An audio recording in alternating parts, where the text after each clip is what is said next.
Wenn sich 3, 4, 5, 6 Leute finden, die irgendwie mit Natur, mit Landwirtschaft, Permakultur was zu tun haben wollen, dann ist es hier 'n idealer Platz für die. Da können sie sich wirklich austoben, ausleben.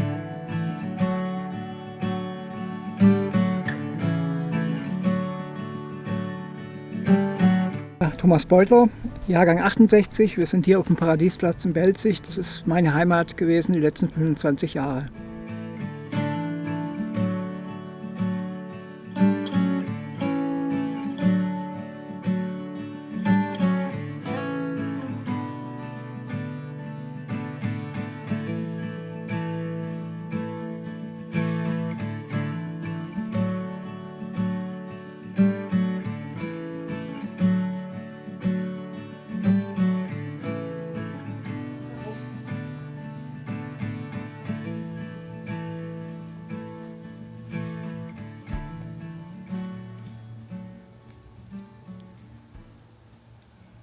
Ja, das ist praktisch so eine Art Außenhütte, die wir hier landwirtschaftlich nutzen können.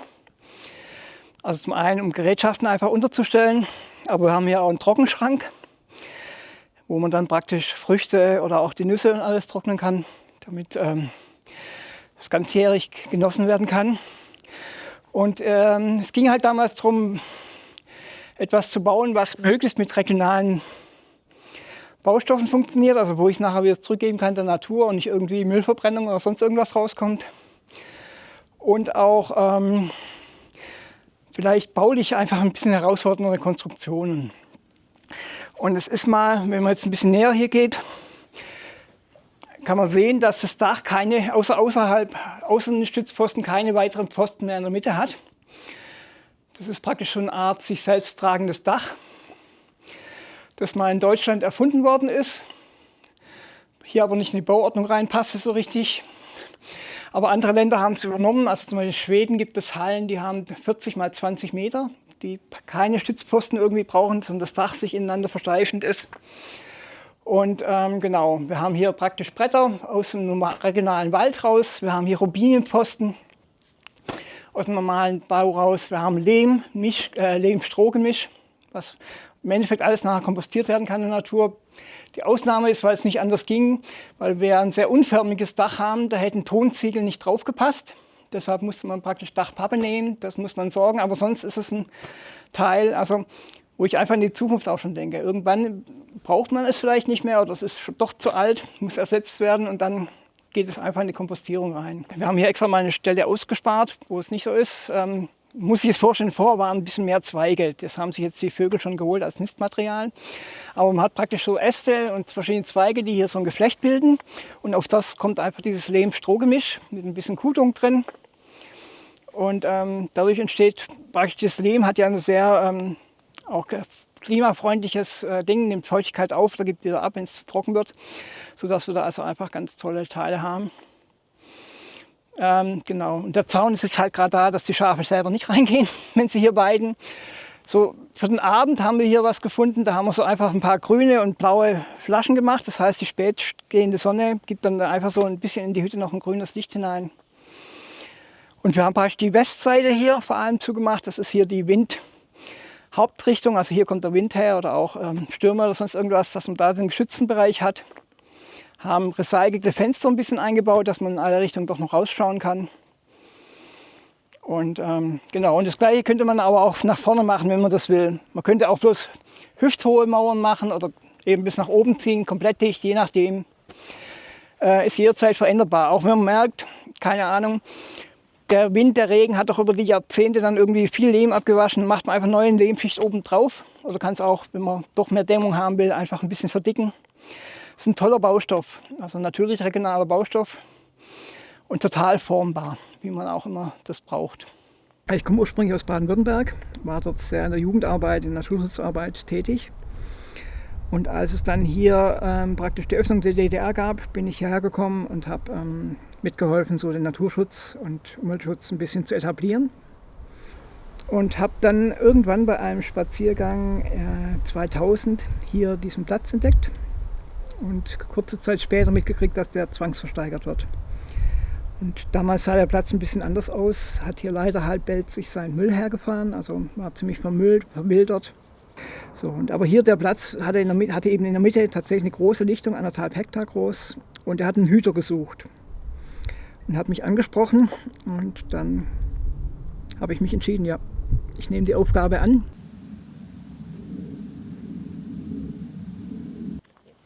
Ja, das ist so ein Bereich, der extra abgezäunt ist, damit die Schafe nicht hinkommen oder eben auch nicht die Rehe und andere Wildtiere, die hier vielleicht auch ein bisschen zu viel grasen. Und das haben meine Kinder immer Naschecke genannt hier, weil es eben neben dem, wo man hier viel Kräuter sammeln kann, oder jetzt hier sind Gewürze, Majoran, Wurst und so irgendwie, wir hier eben auch ein paar Beerensträucher angepflanzt haben, so dass man auch Johannisbeeren, Justas, Stachelbeeren, Himbeeren einfach finden kann. Und es ist auch jetzt selbst einfach im Spätherbst, dadurch, dass wir das lange eben stehen lassen, ein Paradies auch für die ganzen Insekten. Man könnte sagen, es ist einfach eine Regentonne, die irgendwie Wasser sammelt, aber gleichzeitig ist es halt auch permakulturell einfach gesehen eine Möglichkeit, andere Dinge sinnvoll zu machen. Wir haben hier die Möglichkeit, Steckholz nachzuziehen. Ich bin ein schlechter Gießer, aber es gibt eben die Möglichkeit, dass wir die Wurzeln hier drin ziehen können. Die vertrocknen nicht, werden dann im Herbst jetzt rausgesetzt auf die Vase irgendwie hin. Gleichzeitig ist es so, dass solche Regentonnen ja oft auch ein bisschen problematisch sind, weil viele Stechmücken natürlich sich da super gut reinholen können.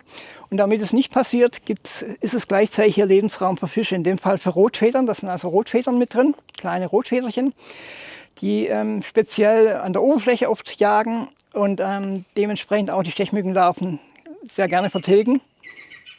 Jetzt ist der Schwarzspecht im Hintergrund, fliegt hier irgendwo gerade rum. Und eben damit sich auch, was ein anderes Problem ist auf den Regentonnen, ist starke Algenbildung, also Transfer, und deshalb haben wir hier Schnecken drin, die da wieder sich gemütlich tun können. Wenn wir jetzt ein bisschen früher im Sommer wären, könnten wir hier auch schwer stehen, weil hier wäre alles voll mit Honigbienen. Die haben auch herausgefunden, dass praktisch über die Löcher wird der Wasser hochgezogen. Man sieht ja, das ist oben alles nass. Ja, Kapillarwirkung praktisch. Und dann sitzen die hier flächendeckend und bringen Wasser heim in den Stock. Ja, und so habe ich den Platz gekauft, habe ihn erst mal 2 Jahre lang mehr oder weniger aufgeräumt und geguckt, dass auch wieder Zäune hinkommen, also wieder ganz gemacht werden die Zäune rings um die Streuobstwiese, so dass die Wildschweine doch nicht mehr ganz so drauf kommen können und ich auch eben Schafe halten konnte. Ich habe mir dann Heidschnucken angeschafft, das ist eine alte Schafsrasse, die genügsam ist, auch wenig Bodenverdichtung macht, ziemlich alles isst. Und ja, habe mir da eine kleine Herde angeschafft, die hier die Pflege für mich macht. Also von der eben Wiesenerhalt, aber auch ein Riesenvorteil. Wir haben ja oft, wenn jetzt gerade eine Straußwiese hat irgendwie einen Madenbefall oder hat irgendwelche Krankheiten, Pilze, sonst wie in den Früchten auch drin. Und diese Pilze fallen vorzeitig ab. Und im Normalfall, wenn da jetzt irgendein Insekt drin ist, dann geht es im Boden, kriegt im nächsten Jahr wieder hoch auf den Baum, befällt wieder was. So kommt ein Schaf vorbei, frisst es auf und ein Schafmagen sorgt dafür, dass das Insekt nirgends mal hinkrabbelt. Es gibt diese eine Frage, die immer wieder auftaucht. Wie frei bin ich eigentlich in der Art, wie ich leben will? Frei zu entscheiden, wo ich bin, wie viel Raum ich brauche, wie nah ich an der Natur sein möchte und ob mein Alltag wirklich zu mir passt. Genau darum geht es in unseren Büchern. Anders als gewohnt zeigt Porträts von Menschen, die sich für andere Wege entschieden haben. Für Tiny Houses, Jurten, Gemeinschaften, Hausboote. Nicht als Ideal, sondern als gelebte Realität. Und wenn Freiheit für dich vor allem Bewegung bedeutet, unterwegs sein, arbeiten von überall, dann gibt es auch unser Vanlife-Buch mit vielen persönlichen Geschichten von Menschen, die sich für ein Leben im Van entschieden haben und erzählen, wie sie dorthin gekommen sind. 2 Bücher, unterschiedliche Wege, aber dieselbe Idee. Sich nicht in fertige Konstrukte pressen zu lassen, sondern den eigenen Maßstab zu finden. Die Links findest du wie immer unten in der Videobeschreibung. Ja, da kommen wir zu unserem Kompostthron oder Scheißthron auch genannt. Als ich hierher rausgezogen bin, praktisch ins Landleben oder gar, also es ist ja mehr wie Landleben, das ist ja wirklich eine Lichtung mitten im Wald, was es hier ist, war mir ziemlich schnell klar, dass ich das, was wir sonst haben als Wassertoilette, hier nicht weiterführen will. Weil es schon ziemlich verrückt ist, dass wir unser Trinkwasser praktisch mit unserer Scheiße vermengen, über kilometerlange Rohre in irgendwelche hochtechnisierten Filteranlagen bringen und dann hinterher gar kein Trinkwasser mehr rauskommt, sondern maximal Grauwasser, was man vielleicht zum Gießen nimmt, aber was meistens in der Zwischenzeit irgendwelche Flüsse geht ins Meer hin. Und meistens immer noch auch belastet ist natürlich mit Dingen wie, weil wir ja viel Medikamente nehmen, Pillenrückstoffe und sonst irgendwas. So. Und deshalb habe ich nach einer Lösung gesucht, die das anders macht. Und ich produziere hier nicht wie sonst üblich Sondermüll, weil das ist es de facto, was praktisch aus der Toilette rauskommt, sondern ich produziere hier Gärtnergold. Und aber durch verschiedene Prozesse hier unten, vor allem durch die verschiedenen Bodenbakterien, die da drin sind und Kleintierlebewesen, kommt letztendlich dann hier unten fertiger Kompost raus, den man dann wieder nutzen kann, um die Pflanzen irgendwie zu benutzen. So. Das sind jetzt noch nicht hundertprozentig alles zersetzt. Man sieht, hier sind noch Reste vom Klopapier drin und solche Teile. Aber es ist schon ziemlich so, dass es jetzt die Bodenbakterien draußen verwenden können. Und man kann auch dran riechen, das riecht nicht nach Scheiße. Ich habe hier öfters Schulklassen auch so irgendwie, wenn ich das immer mache, da kommt das große I und A und sonst irgendwie. Aber dann jeder Boden, den wir hier sehen, ist durch solche Prozesse durchgegangen. Ja.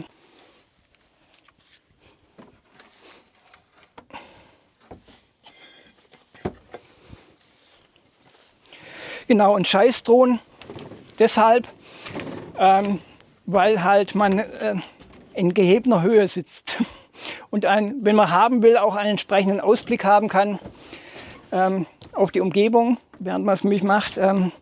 Es ist auch so interessant, dass die Zeitungen auch darüber berichten, dann immer wieder das Ganze auffangen, weil es halt doch ein bisschen ungewöhnlich ist und auch etwas eine Zukunftstechnologie im gewissen Sinne. So. Ansonsten haben wir hier praktisch eine Klosterschüssel, in dem Fall selbst gebaut. Man könnte aber auch eine Keramik, wenn man das haben will, hinmachen. Es muss halt eine sein, die jetzt nicht um die Ecke geht. Und 2 Jahre später kann man dann unten einen fertigen Kompost rausholen. Ja, wir hatten da noch eine weitere Idee. Wenn man ja praktisch ein Dach hat und es regnet, fällt ja immer Regenwasser an. Und da war die Überlegung, da könnten wir das nutzen, was hier anfällt und es hier in eine Art Badewanne hineinleiten. Haben hier praktisch also vorne dran, das noch so, es ist alles aus Ziegelstein hier gebaut, ne? Ein Bereich gebaut. Man sieht, der ist jetzt lange nicht genutzt worden, weil das ganze Projekt leider nicht so geklappt hat, wie wir es wollten. Die Idee war, man hat hier eine Badewanne. Ich habe selbst im Winter hier leichten Kompostierungsprozess, also Wärmeentwicklung praktisch. Das heißt, das Wasser würde hier nicht gefrieren. Ich kann es ganzjährig drin lassen, muss nichts machen. Man hat unten seinen Abfluss mit dem Wasserhahn dran, kann sich die Hände waschen, wenn man immer das braucht. Könnte sich aber auch mal im Sommer, wenn es richtig heiß ist, hier einfach reinlegen, weil die Sonne kommt nicht so voll ran, also es wird sich nicht so stark erwärmen. Man könnte auch Getränke kühlen, wenn man jetzt eine Party machen will, was auch immer. Und es gibt aber auch viel Potenzial. Man könnte hier noch Photovoltaik auf die Dächer bringen. Die sind vor 2 Jahren neu gemacht, also könnte man dann sofort drauf machen, muss man nicht irgendwas anderes machen. Oder auch an den Schornstein das Anbringen, Photovoltaik, solche Dinge. Man kann das Wasser, es ist Wasseranschluss da im Gebäude. Man könnte also auch sagen, okay, ich möchte fließend Wasser ständig haben, man kann sich das alles anlegen, das ist gar kein Problem. Es gibt aber auch einen Brunnen. Man könnte also auch sagen, hier den tiefen Brunnen, man setzt den wieder in Stand und versorgt sich selber mit Wasser. Also all das ist möglich. Wir hatten hier schon Solarduschen, also so kleine Beutel, die irgendwie es haben. Ich für mich selber habe gemerkt, mein Ding ist es gar nicht so unbedingt, wobei real passiert es trotzdem. Ich gehe 3-mal die Woche trainieren, schwimmen, also von daher, aber dieses, was viele Leute, was ich auch gemacht habe früher noch, als ich geht habe, morgens duschen, ne, um die Nacht loszuwerden und abends wieder zu duschen. Letztendlich habe ich gemerkt, das tut meiner Haut nicht wirklich gut. Also der Mensch ist nicht wirklich dafür geschaffen, ständig so, das Hautmilieu wird zerstört. Ich hatte ziemliche Probleme auch und mit weniger Duschen. So, ich brauche jetzt Duschen nicht für Selbstoptimierung wie andere Menschen, sonst kann ich es machen. Aber es wäre eine Möglichkeit hier praktisch, wenn man das will. Es gibt hier praktisch eine weitere Kammer. Damals war die Idee, dass man hier vielleicht ein reines Urinal machen könnte, weil darunter ist jetzt nichts, da ist kein Bau. Da könnte man einen Wasserwagen drunter stellen, in dessen hinein uriniert wird, was man als Dünger benutzen könnte. Man könnte sich aber auch sagen, man baut sich hier eine Dusche hin. Man muss halt gucken, wie das Wasser herkommt. Ob man Kaltduscher ist oder es erwärmen will, das muss man sehen. Ich selber hatte am Anfang zum Beispiel auch Bedenken, Mensch, im Winter, wenn es richtig kalt ist, hier aufs Klo gehen, im Außen, ja, nicht geschützt oder so irgendwie. Und habe dann aber gemerkt, das ist gar kein so Thema. Weil zum einen mal, ich sitze hier nicht zum Zeitung lesen da, also ich sitze nicht eine Viertelstunde, sondern es sind 1-2 Minuten und dann ist Dinge erledigt. Und zum anderen, beim Kompostklo hat man immer eine gewisse Wärme. Also wir haben, selbst wenn es draußen Minusgrade gibt, hier oben keine Minusgrade, weil von unten ein bisschen einfach Wärme durch die Kompost. Im Winter kompostiert es nicht so stark oder so, aber ein bisschen Wärme haben wir da. Also immer wenn wir gemessen haben, unter 4 Grad ist es hier, also ähnlich wie in der Höhle, unter 4 Grad ist es nicht gefallen. Und da einfach für 1, 2 Minuten sitzen, das war echt kein Thema. Das hatte ich mir schlimmer vorgestellt, auch andere Leute, die hier waren. Und mit der Zeit haben wir gemerkt, es ist völlig natürlich geworden. Ja, man geht hier einfach raus, geht aufs Klo, genießt die Natur nebenbei.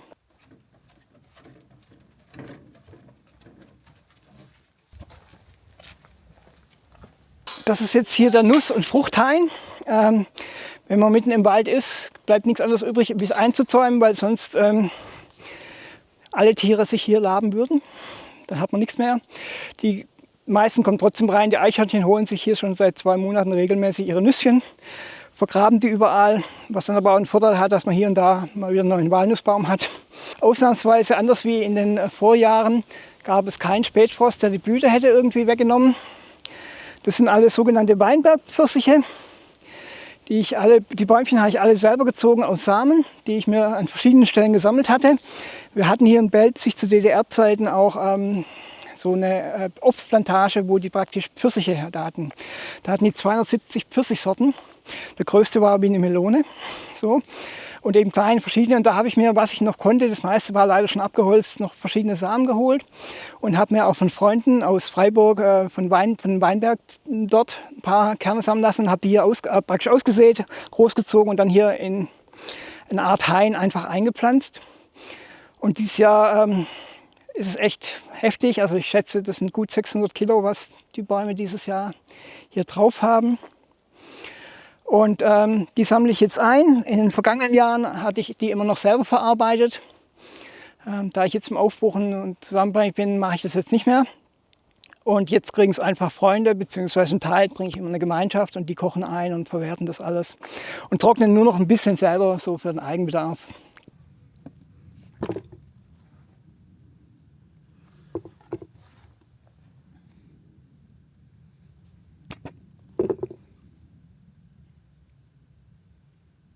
Ja, ich hatte in der Corona-Zeit das Pech, dass ich berufsbedingt einen Sturz hatte vom Baum und mir den Rücken gebrochen habe. Durfte dann Hubschrauber fliegen auf Berufsgenossenschaftskosten, in Anführungszeichen. Und das wurde repariert, aber das heißt, es wurde versteift über mehrere Wirbel hinweg. Was für mich bewirkt hat, dass ich schon als Baumpfleger nicht mehr so arbeiten kann, wie ich das eigentlich brauche. Also geht nicht mehr wirklich in Bäume groß hineinzuklettern.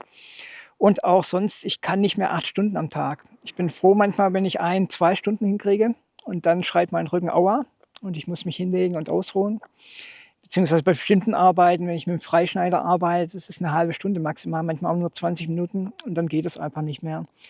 Und bei der Größe des Platzes hier, es gibt daneben der 1,5 Hektar Lichtung noch 10 Hektar, 10,5 Hektar Wald drumherum, brauche ich schon jemanden, der wirklich zupacken kann. Also der Wald muss Holz rausholen, muss nach Sturm reingehen, umschützen, solche Sachen machen. Man muss die Wege pflegen, man muss gucken, was man mit dem Holz macht, das weiterverarbeiten oder Leute finden, die es brauchen können und solche Dinge. Und ich schaffe die Menge einfach nicht mehr. Ich habe gemerkt, die letzten Jahre immer mehr, ich bin nicht mehr der Hüter, der ich davor war.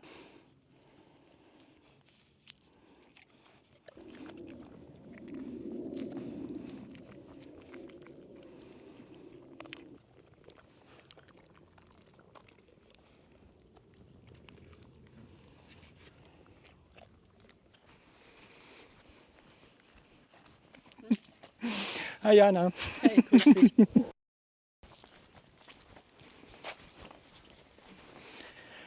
So. Komm ruhig rein. Das ist er. Hier. Und der dürfte auf jeden Fall schneller sein wie dein bisheriger. Alles.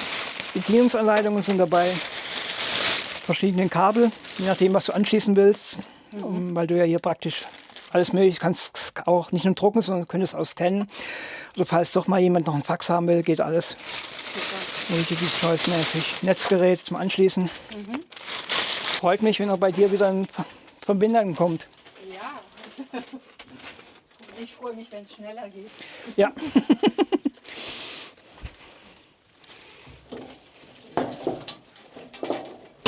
Ja, ich bin jetzt habe jetzt begonnen, den Platz aufzulösen. Auch das, ich habe hier sehr viel angesammelt, was man hätte brauchen können, wenn man zu mehreren Menschen ist. Oder wenn mal der Drucker kaputt geht, damit man einen neuen Drucker hat und solche Dinge. Oder wir hatten hier eben fast 10 Fahrräder, sodass auch Besuch einfach hier gemütlich durch die Gegend klatschen kann. Und mit zum Auflösungsprozess gehört für mich das auch, dass ich das jetzt erstmal weitergebe an Leute, die es nutzen wollen, weil wer auch immer hier kommt, ob der 10 Fahrräder braucht, weiß man nicht. Genau, und deshalb habe ich das Ganze angefangen, das einzustellen, zu fotografieren, auszumessen, zu beschreiben, bei Kleinanzeigen reingestellt. Und da war vorher Diana da. Hier ist mein Schlafzimmer, also das Wohnzimmer habt ihr jetzt schon alle kennengelernt. Das ist der ganze Platz praktisch hier. Und hier ist auch der Schlafraum. Ist in der Zwischenzeit aber auch schon Büro geworden und Lagerraum, weil oben wir einen kleinen Brand in der Halle hatten. Als meine Kinder noch kleiner waren, hatten die hier Schlafzimmer und dann haben wir hier eben noch einen zweiten ziemlich großen Wagen, 12,5 Meter Wagen. So für Leute, die auf Zeit hier einfach mal mitleben wollen oder wenn jetzt Gäste kommen oder ja, so in der Art. War gedacht vielleicht auch als Kinderzimmer, aber sobald Kinder größer werden, ist so ein Naturplatz nicht mehr ganz so interessant. Ich hatte beim Aufenthalt in Portugal habe ich auch in einem Bauwagen drin gelebt, der ein bisschen kleiner war wie der hier. Und wir hatten immer das Problem, dass es warm ist. Mit einem normalen Ofen, den man halt drin hat, man kommt rein, es ist kalt, man fängt an zu heizen. Der Ofen fängt so langsam an zu poltern, nach 2 Stunden wird der Raum langsam warm. Und nach 4 Stunden ist er so richtig auf Glut und dann wird der Raum zu warm und man will eigentlich schlafen gehen. Und wenn man morgens aufwacht, ist es aber schon lange wieder kalt. Und deshalb war es klar, dass ich hier eine andere Lösung dafür finden will. Und ich habe hier einen Heizungsbauingenieur gefunden, der netterweise mit mir eine Konstruktion gemacht hat. Tun wir mal hier noch die Klamotten ein bisschen weg. Die auch in den kleinen Wagen reinpasst. Ja, das Größte ist hier der Pufferspeicher. Hat einen riesen Vorteil, auch wenn ich jetzt den Tag über unterwegs bin, draußen oder so irgendwie. Ich fülle morgens den Ofen an, zünde ihn an. Ist ein Allesbrenner, man könnte ihn also theoretisch auch mit Kohle oder so irgendwie, aber wird hier nur mit Holz geheizt, was aus dem eigenen Wald hier kommt. Der poltert los, erwärmt alles, macht alles, hat wie jede andere Heizung auch ein Druckausgleichgefäß, damit nichts passieren kann. Und dann füllt er hier das Thermostat auf. Und dann etwas ungewöhnlich für die Bauwegen, haben die tatsächlich, jeder Raum hat hier praktisch eine Heizung. Das heißt, ich kann, wenn ich sage, ich will hier den Tag über, dass nicht auf 0 Grad runtergeht oder sonst irgendwas, das so einstellen, dass ich vielleicht 12 Grad habe oder was auch immer ich haben will. Und ich komme abends wieder, muss nicht den Ofen anschmeißen und warten, bis das irgendwie ist, sondern ich habe hier den Pufferspeicher. Und das heißt, ich drehe hier auf, so wie ich es haben will, auf die Temperatur. Und habe dann den Raum innerhalb von 5 Minuten wirklich auf eine, also wie zu Hause auch, sage ich mal, auf eine Temperatur das ist. Und wenn man wirklich heimkommt, man ist erschöpft, es hat vielleicht geregnet, man ist nass, dreckig, wie auch immer, ist es kein Luxus, sondern eigentlich Notwendigkeit, dass man wirklich hier das gut machen kann. War natürlich ein bisschen schwierig, weil man auf sehr kleinem Raum das alles unterbringen muss. Die Heizungsbaumonteure sind nicht so richtig begeistert davon, weil das Montieren natürlich hier viel schwerer ist oder wenn mal was ausgewechselt werden muss, als jetzt im normalen Heizraum. Aber damit haben wir also eine Lösung geschaffen, wie man tatsächlich ganzjährig auf gute Weise hier im Bauwagen leben kann. Es ist hier auch kein reines Wasser drin, sondern wir haben praktisch ein Frostschutzmittel mit hineingegeben in einer bestimmten Mischung. Muss man je nachdem gucken, wie halt die vorgesehenen Temperaturen sind. Das heißt, wenn ich jetzt mal eine Woche wegfahre, gar nicht hier bin und wir nehmen an, wir hätten Frosttemperaturen, eine Frost käme rein, kann hier nichts passieren. Also die Leitungen können nicht aufplatzen, sondern das ist einfach ein geschlossener Kreislauf mit dem Mittel drin. Man könnte das selbst in Gegenden machen, wo man selbst auch minus 30 Grad oder so hat. Mit dem muss man halt die Frostschutzmittelmenge etwas erhöhen und kann trotzdem, muss nicht ständig durchheizen, sondern kann das Ganze auch mal einfach sagen, so ich bin jetzt eine Woche bei Freunden oder auf Urlaub oder was man auch immer tut. Und das finde ich eine sehr geniale Lösung, weil das, ja, früher war es immer ein Problem, wenn ich irgendwo im Winter war mit Bauwagen, mit den Öfen. Da hat man immer schon ein bisschen geflucht innerlich. Ja, ich hatte bis letzten Herbst hier den kleinsten Hofladen des Gäus auf etwa 4 Quadratmeter Wandfläche. Hat er sich präsentiert mit Regalen. Fruchtmuse, Fruchtmarmeladen, Fruchtsäfte, getrocknete Früchte, getrocknete Nüsschen, eine gute Anzahl an leckeren Kräutern für Gewürze, Backen, Rauchen, was auch immer man damit machen will. Genau. Und hatte das Pech, dass im Herbst letzten Jahres das abgebrannt ist. Das war so mit eins der klaren Signale für mich, dass ich nicht mehr so Hüter genug bin, nicht mehr genug verbunden bin, dass mir sowas passiert. Es ist sehr schade. Es bedauern auch viele Menschen, die hier gerne das eingekauft haben. Ich habe sehr viel Wildsammlung produziert, oder ich habe eben auch so weit wie möglich ich habe Fruchtmarmeladen gehabt, die wirklich 75% Fruchtgehalt gehabt haben, Fruchtmousse mit 70%. Die Trockenfrüchte, irgendwelche Zutaten. Ich habe also alles, Handtrocknung hingekriegt, ohne dass es irgendwas an Chemie oder irgendwas brauchte. Und es war ein kleiner, feiner Kreis, dem das sehr gut geschmeckt hat. So, von daher, könnte das auch wieder sich beleben dann. Vielleicht eine kleine Gemeinschaft, die Lust hat, hier, das, was ich sage mal so als Permakulturlandschaft hier aufgebaut habe, mit dem Hofladen und allem drum und dran weiterzuführen oder in ihrer Form halt einzugießen. Oder es kann natürlich sein, die sagen, sie kümmern sich nur um Wald, machen Waldwirtschaft, aber es ist Außenbereich, das heißt, es braucht das, die Privilegierung als Forstland oder Fischwirt oder was auch immer. Gab auch schon die Ideen hier, man könnte hier einen Waldfriedhof anlegen, dann könnte man natürlich auch mit seiner Betriebsstätte hier im Außenbereich sein, solche Dinge.